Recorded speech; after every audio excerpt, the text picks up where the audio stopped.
Mes chers nouveaux abonnés, mes chers abonnés, mesdames, messieurs, peuple congolais, chers membres de la diaspora, individuellement et collectivement, du nord au sud, de l'est à l'ouest et au centre, tant au niveau militaire que politique, citoyen, intellectuel, religieux et ou spirituel, je vous informe que ce samedi 20 janvier 2024 se tiendra à Kinshasa et notamment au stade des Martyrs la cérémonie d'investiture du président Félix Antoine Tshilombo Tshisekedi pour son deuxième quinquennat. Par ailleurs, vous savez tous que la République démocratique du Congo, ou plutôt la République à démocratiser du Congo, notre grand voisin ou patrie sœur, est le deuxième plus grand pays d'Afrique après l'Algérie. 2. Elle a le plus grand réseau hydrographique et forestier du continent. En biodiversité faunistique et floristique, et le troisième du monde. 3. La République démocratique du Congo est la vache à lait des minéraux et terres rares au monde. Confère 3 vidéos que je vous ai fait à ce sujet sur la géologie, les minéraux et les terres rares que dispose ce pays. Donc vous avez vu ces vidéos-là scientifiques où j'expliquais les systèmes cristallins, les 7 systèmes cristallins, les minéraux et terres rares, les valeurs technologiques, etc., etc., les enjeux et autres. Je vous ai fait 3 vidéos que beaucoup ont appréciées, mais il faut le faire, hein, parce que on ne peut pas parler que mon pays est riche, si on ne sait pas déjà le contenu de cette richesse-là. C'est pourquoi je vous avais fait cette vidéo-là, d'intérêt général, une vidéo scientifique, où j'ai vu beaucoup de géologie, de géochimie, etc., etc. Excusez-moi. Bon. Ce pays est au premier rang mondial, ou plutôt au top 1 mondial, de plus de 15 minéraux et terres rares, indispensables aux technologies civiles, militaires et aérospatiales. C'est un pays géopolitiquement et géostratégiquement indispensable à l'équilibre de l'économie mondiale. Enfin, c'est le 3e pays le plus peuplé d'Afrique et le premier pays francophone au monde. Et la lingala, l'une des langues nationales, après les Congo, les Chiluba, les Swahili et compagnie, la lingala qui est parlée dans ce pays et notre pays est au 7e rang africain des langues les plus parlées sur le continent. C'est pour cela qu'au regard de ce qui précède, la cérémonie d'investiture du président Félix Antoine Tshilombo Tshisekedi a des enjeux majeurs. Déjà, dans ce pays, entre les Congolais et à l'échelle continentale, et n'oublions pas à l'échelon Occident et le Sud global. Bref, c'est un pays qui ne sera jamais en paix. Ce pays ne sera jamais en paix. Regardez ce qui s'est passé depuis la Seconde Guerre mondiale.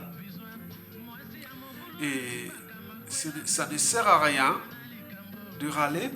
Et si vous n'êtes pas capable de vous défendre vous-même, le pays là, comme l'annoncent les mauvaises langues, tant que ce pays sera contrôlé par l'Occident nord-américain et européen, France, Afrique et Belge, etc., ce pays-là ne se développera jamais.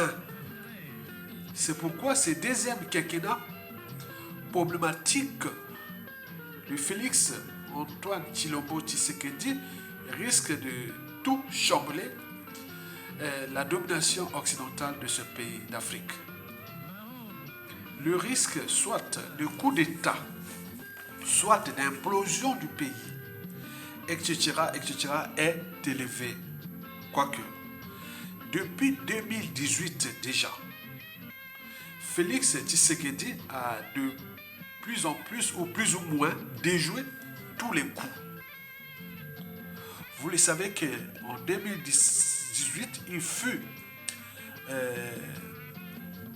validé président de la RDC avec les concours des Américains et notamment du président Donald Trump.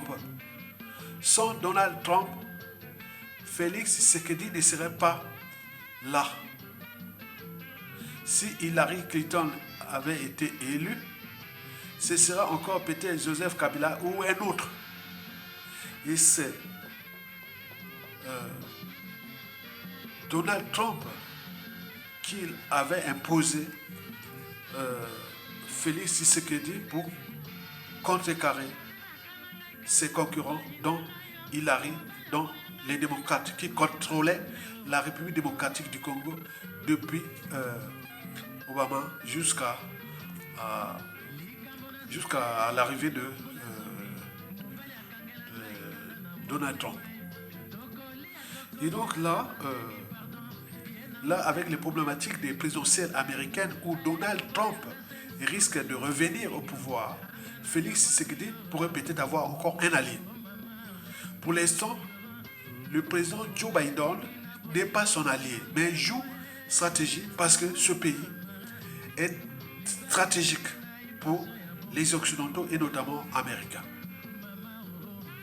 Ce deuxième quinquennat signe pour Félix Tshisekedi la fin quelque part du pacte de 2018 qui les lie avec ses parrains rwandais, Paul Kagame et ougandais Museveni. Notez bien que Museveni de l'Ouganda cherche à rejoindre Félix Tshisekedi. Et Paul Kagame devient de plus en plus isolé, puisque le Burundi vient de fermer ses frontières et la RDC paraît. L'Ouganda doute maintenant de Paul Kagame. Et Paul Kagame a développé son pays en volant les minéraux rares de la RDC. Là, le Rwanda n'a plus de marge de manœuvre. Et le Rwanda a presque 2/3 de sa population à l'étranger, et notamment les Hutus, qui sont prêts à rentrer au pays pour répondre leur pouvoir. Donc, c'est une situation problématique au regard de cette cérémonie par rapport aux enjeux géostratégiques. Bon. Donc, dans ce quinquennat à risque pour notre grand voisin au regard de ces enjeux, il faut se dire que ce deuxième quinquennat, quand l'annonce, les officines et les partisans, ils voient les médias proches du pouvoir, tous affirment que ce deuxième quinquennat sera celui du début du développement de la RDC à travers des grands travaux et une politique patriotique et nationaliste. Enfin, les Occidentaux, conscients de leur coup raté contre Félix Tshisekedi, acceptent finalement la compromission avec lui, ou plutôt valident cette mascarade électorale sous deux conditions. La première condition est que Félix Tshisekedi ne touche pas à ses opposants, ne fait pas du mal à ses opposants, ou ça c'est malheureux candidat, en privant leur liberté d'idée, même leur vie, comme l'a fait Sassou Nguesso, qui a emprisonné Mokoko depuis 2016 et a assassiné Guy Parfait Kolala en 2021. Donc on lui dit, on lui interdit ça. Donc ça, s'il joue ça, il pourra encore vraiment jouer, vraiment, il peut avoir cette marge-là. Voilà. Donc on ne veut pas qu'il touche à Moïse Katoubi, ni à Faïlou, ni à Mukwengaye, etc. Ça, c'est la première condition. La deuxième condition, que Félix Tshisekedi ne rejoint pas le BRICS, ou plutôt le Sud global dirigé par la Russie et la Chine. Est-ce que ça va marcher en fonction des enjeux? C'est tous les questionnements. Voilà pour l'essentiel du décor et de l'envers du décor de ces présidentielles problématiques qui, il faut se le dire que ce mandat-là ne sera pas de tout repos pour Félix Tshisekedi. Parce que le risque d'implosion, de tension, de soulèvement populaire, de beaucoup de choses qui risquent de se passer, au regard de ces enjeux que je viens de vous préciter. Mesdames, Messieurs, peuple congolais, chers membres de la diaspora, alors pourquoi le plus grand despote criminel et génocidaire africain de tous les temps, l'ogre des bords de la Lima, qui n'a laissé sur les routes du Congo que des cadavres de tout âge, le neuron tropical, ces individus-là que l'on ne rencontre qu'une fois tous les 2000 ans dans une nation ou société donnée, le négrier de service France Afrique, Boya Mindele, Denis Sassou Nguesso au crépuscule, boude, hésite, panique, s'inquiète, tremble, à la honte, etc., d'y participer à cette cérémonie d'investiture du président Félix Antoine Tshilombo Tshisekedi en République démocratisée du Congo et notamment à Kinshasa le 20 janvier 2024 au stade des Martyrs. C'est pour 3 raisons. Et voici les 3 raisons qui sont à la fois politiques, géopolitiques et géostratégiques pour lui et son donneur d'ordre France Afrique et qui le maintient au pouvoir pour nous piétiner et fracasser les Congolais et leur pays. Explication. D'abord, la première raison pour laquelle le despote Denis Sassou Nguesso hésite, boude, panique, tremble, a peur, s'inquiète et autres. Bien entendu, il est né avant la honte, l'indignité et le déshonneur. Et donc voici ces 3 raisons-là que vous devez en tenir compte de la participation du despote. Donc il va là-bas, il a la honte. Il est dans l'indignité totale du déshonneur. Mais il va aller, quand même, il faut qu'il aille. Et donc pourquoi il doit aller? Ce n'est pas parce que c'est un pigeon voyageur, encore pigeon voyageur. Mais là, bon, c'est pas loin. C'est comme déplacer d'un quartier de Brazzaville à un autre. Traverser le fleuve et aller à Kinshasa en face, ça ne coûte pas, mais ça va être vraiment pour lui la galère. Donc les médias, réseaux sociaux de la RDC et du Congo-Brazzaville et les youtubeurs continuent à alimenter ce débat-là. Je n'appelle tous les influenceurs congolais de Brazzaville, Zana TV, tel TVR de Christian Perrin, Faye Monama, Bernard Poggi, tout le monde, j'en appelle tous les influenceurs des médias, de radio de la communauté et tout compagnie. Faites le débat là, commencez le débat là, parce que les enjeux sont là. Ça risque de chambouler la chute de Denis Sassou Nguesso. Nous devons aussi perturber sa géopolitique. Alors, quelles sont les 3 raisons pour lesquelles le despote va se rendre là-bas? Mais avec, voilà, donc c'est comme un corps sans âme ni conscience, il va maintenant comme ça. La première raison est géopolitique, en effet. Le despote Denis Sassou Nguesso n'a pas encore retrouvé ses esprits. Il n'a pas encore retrouvé ses esprits. Suite à l'échec du coup monté contre Félix Tshisekedi, le complot contre Félix Tshisekedi. En effet, Félix Tshisekedi avait échappé à la tentative d'empoisonnement. Vous le savez bien. Vous le savez que Félix Tshisekedi n'était pas le candidat des Occidentaux. à ces présidentielles du 20 décembre dernier. Par ailleurs, des rumeurs et des allégations venant souvent des médias du régime de Félix Tshisekedi, il n'a jamais contesté. On n'a pas vu de contestation. Ce sont les médias et les officines de Félix Tshisekedi, ça a circulé. Et lui-même, on en a parlé. Et que bon, le despote Denis Sassou Nguesso serait dans le coup de l'empoisonner à Brazzaville. C'était raté. Donc ils ont alerté, et la tentative d'assassinat, voilà. Donc on ne voulait pas voir Félix Tshisekedi apte à participer à cette élection pour que les Occidentaux placent leurs candidats et autres. C'est ce que racontent les médias du pouvoir. Et nous suivons ça avec attention. Et donc sur ce point, Sassou Nguesso et Félix Tshisekedi ont des embrouilles. C'est pour cela qu'ils sont en méfiance et en défiance. En diplomatie, on parle de relations tumultueuses, froides et ou glaciales. Quoique, les deux individus ont les mêmes parrains. Félix Tshisekedi a ses parrains occidentaux. Sassou Nguesso, pareil. C'est comme des enfants qui se chamaillent. Bon, ils ont les mêmes parents. Bon, ben, les parents vont régler ça, quoi. Comme le cas de Sassou Nguesso, les parents de Sassou Nguesso sont contre nous, là, le Congo-Brazzaville, contre nous, peuple congolais. Peut-être qu'on va travailler avec Félix Tshisekedi, soit contre ton pays, quoi, contre. Voilà, mais on ne sait pas. Donc là, ça va se passer là.